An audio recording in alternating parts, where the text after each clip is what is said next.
Alright. Isang magandang umaga mga kahammer. Ayan. Ito po ang inyong kapukpukan. Mark Tour de Hammer. At ang motto natin, kapag nasa katwiran, ating ipaglalaban. Kapag nagkasala, ating hahatulan. Alright. Araw po ng Lunes, January 13. Ito rin po yung unang araw na ako po ay mag-upload ng aking video sa ating YouTube channel. Kaya sana po, inyo pong suportahan ang aking mga videos na susunod pa. January 13, kung saan ay isang dakilang araw na tatala, magiging makasaysayan hindi lamang dito sa Pilipinas, kundi sa buong mundo. Sapagkat ngayong araw na ito, ang Iglesia ni Cristo ay magkakaroon at magsasagawa ng National Rally for Peace dito sa ating bansa. Sapagkat minsan, alam mo na, kailangan nating magingay para maipahayag yung ating nasa saloobin, lalong-lalo na kapag ang bansa ay nalalagay na ng sobra sa hindi magandang sitwasyon. Okay? Kagabi pa lang po, kami po ay naglakbay patungong Quirino Grandstand. At gabi pa lang, mayroon na po kaming dinatnan doon sa venue sa Quirino Grandstand. Napakaraming tao na po. Galing pa sa iba't ibang malalayong lugar. Mayroon pang galing ng Aurora, Nueva Ecija, Nueva Vizcaya, Batangas. So yung iba doon na po nagpalipas ng gabi. Kami rin doon na nagpalipas ng gabi. Sa madaling salita po ng mga kahammer, hindi na po kami nakalapit ng gusto doon sa Quirino Grandstand kung saan yung venue, kung saan gaganapin yung mismong pagtipon. Pero, ganun pa man, hindi namin inaasahan din kasi sabi nga, maraming mga kritiko na nagsasabi na lalangawin daw yung isasagawang rally ng Iglesia ni Cristo. So kami naman, nagkibit-balikat lang sapagkat hindi namin pinaniniwalaan yun. Bilang ang kaanib kasi sa Iglesia ni Cristo, malaki ang aming paniniwala at sampalataya. Kapag ang tagapamahalang pangkalahatan ay nagpanawagan, nagkaroon ng tagubilin, yun po ay aming sinusuportahan. Kami po ay nakikipagkaisa. Okay?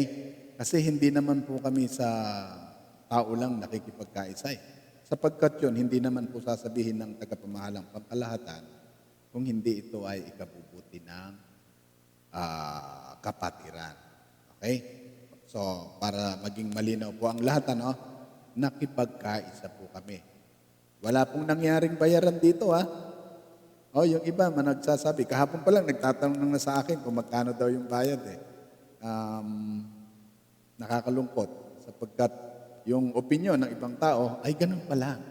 Siguro dahil nga doon sa mga naranasan nila, doon sa ibang nagrarari, lalong-lalo na sa mga ibang siguro, ibang grupo na kung nagsasagawa ng rally ay nagkakaroon ng bayaran. Pero sa Iglesia ni Cristo, bawal na bawal po yun.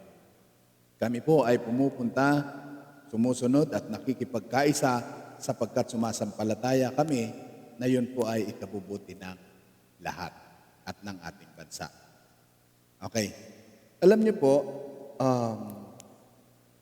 sa aming obserbasyon, napakaraming tao talaga. Napakaraming tao. Tinatayang nasa 3 milyon.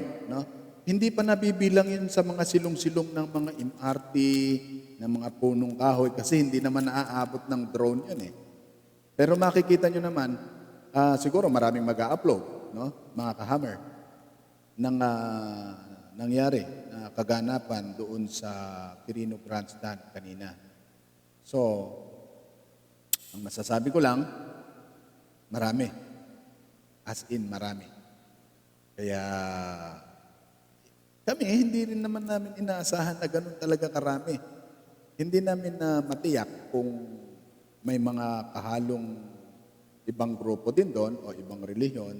Pero maraming maraming salamat kung meron man. Sapagkat nakita naman nila kung papaano yung kaayusan, kapayapaan at kalinisan doon sa pinagtausan ng rally.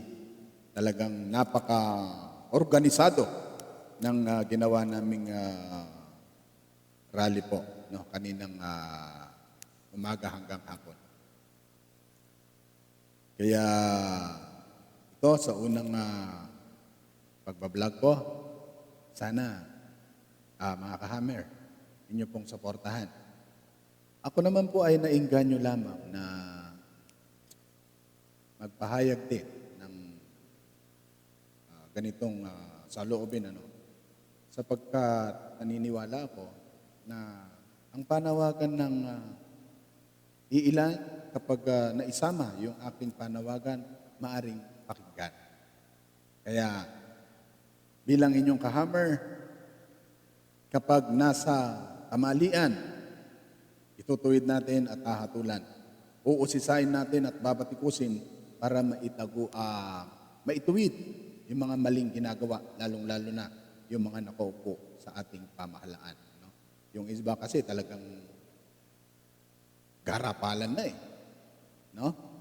Garapalan na yung nangyayari. Kaya ako naman, sa totoo lang, kaya naman ako nagkaroon ng pagnanais na ako ay mag-vlog sapagkat nakikita ko, idol ko kasi yung mga Banatero Brothers O totoo yun, idol ko yung mga yan. Lagi ko silang pinapanood at siyempre nakasubscribe ako sa mga yan. Yung kanilang ginagawa, dahil nga idolo ko sila, sabi ko, kayang-kaya ko rin yun. Oo. Kaya yung mga Banatero Brothers, wala yan. Wala silang sasabihin hindi tama. Puro tama yung mga gagawin niya. Lalong-lalo na si Boss Banat Bahay. Yan, si Coach Oli. Boss J. Guevara. Yan. PH Update. At sa lahat ng mga Banatero Brothers. Siyempre, si Madam Maharlika. Yan. Si Miss Cathy Binag. Mga idol ko Talagang lahat ng mga videos nila, mga channel nila, ay hindi po ako pumapalya sa kanilang mga ina-upload. Kaya nga bilib ako sa kanila Mabalik tayo mga ka-Hammer, doon sa mga nangyaring rally kanina. Marami pong nagsalita. Siyempre, nandun ang Congressman Rodante Marcoleta. Yan, nagsalita siya. Talagang malaman yung kanyang mga sinabi. Nandun din siyempre, ang tagapagsalita ng Iglesia ni Cristo, ang kapatid na Edwel Sabala. Kanina, nung nagsalita na ang ka-Arnel Tumanan, at ipinabatid niya yung taus-pusong pagpapasalamat ng tagapamahalang pangkalahatan ng kapatid na Eduardo V. Manalo, ay talagang nabagbag yung aming puso, ang aming kaisipan. Sapagkat biglang parang yung Espiritu Santo ay bumaba sa amin. Parang binuhusan kami ng isang napaka-laking biyaya. Kaya naman nung nangungusap ang ka-Arnel Tumanan, meron akong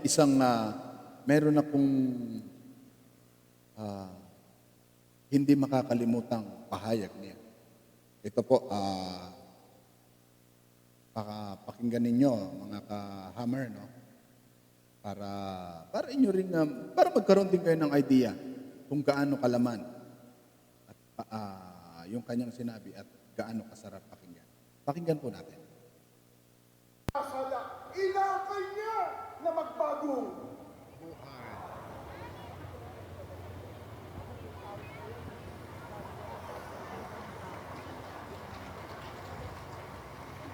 Ano po at binibigyang diin.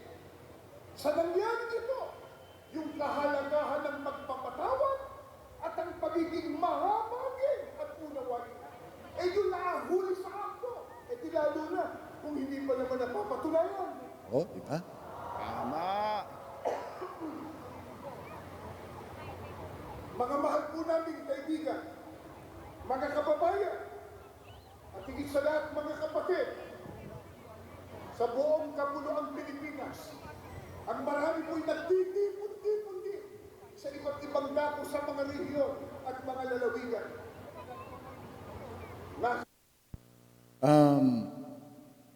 Para lang sa inyong kaalaman, no, hindi lamang po sa Quirino Grandstand, ginanap ang National Rally for Peace ng Iglesia ni Cristo.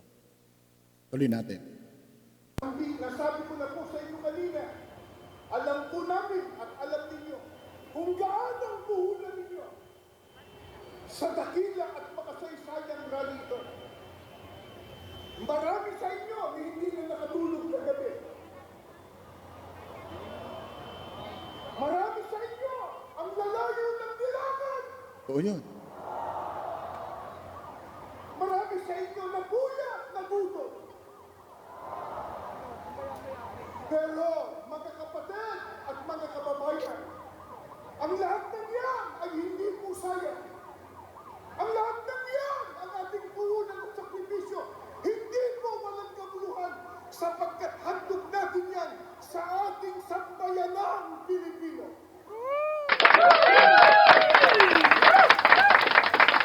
Kakaiyak naman. Narinig nyo yan, mga kahammer? Nakakapagpagdamdamin. Yung isinigawa po namin na rally sa iba't ibang rehiyon at sa Quirino Grandstand, hindi po para sa amin lang. Kundi yun po ay alay namin sa sambayanang Pilipino. Mabuhay po ang Pilipinas. Kaya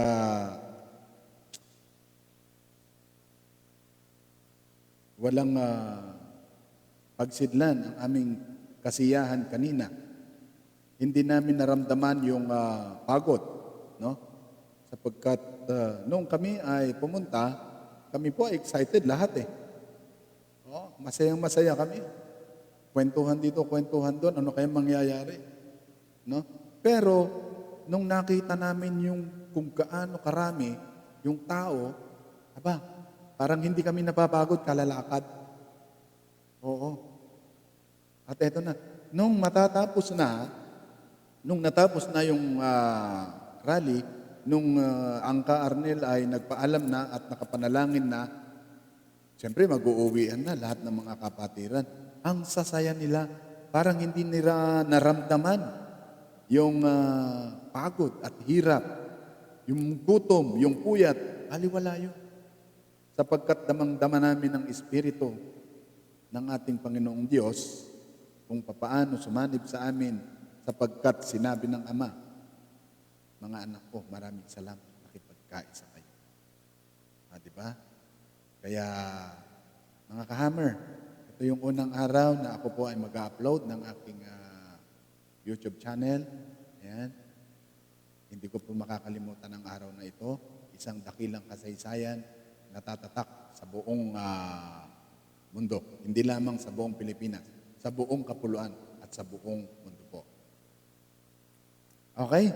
Mga kahammer, yung mga hindi pa nakapag-subscribe sa ating channel, sana po, huwag niyo pong kalilimutang mag-subscribe at pindutin na rin po yung ating notification bell dyan para updated kayo lagi sa lahat ng mga videos na i-upload natin. Maraming salamat ang inyong kahammer, Mark II. Thank you!